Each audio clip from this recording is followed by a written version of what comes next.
लाल वाली मैडम, सबसे उधर वाली मैडम, हमारे आवाज को आपके कानों तक पहुंच रहे तो सुनिए। आप नीचे हो जाइए, नीचे हो जाइए, नीचे नीचे जाइए नीचे।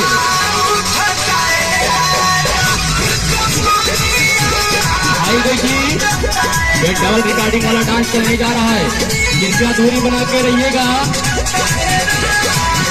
और परेशान मत होइएगा। कुछ करेगा नहीं लड़का, कुछ हाँ करेगा नहीं, आप नाचिए। आई देखिए टीम का टिकट खरीदी और मैडम के साथ फुल एंजॉय ली। धक्का मुक्की नहीं करने का, टिकट का दाम मात्र 20 रुपया। मैडम मिलके बाद मिलके रात पता मास्टर पता मास्टर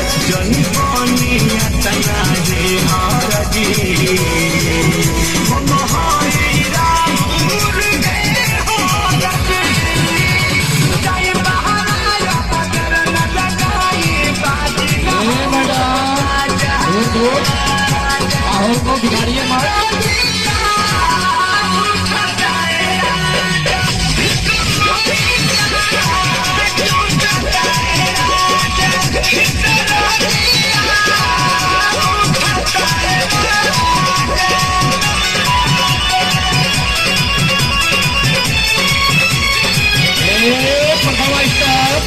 पर्दा खोल, सामने का पर्दा खोल, ये अंदर वाली जनता को बाहर वाली चला दिखा। मैडम भैया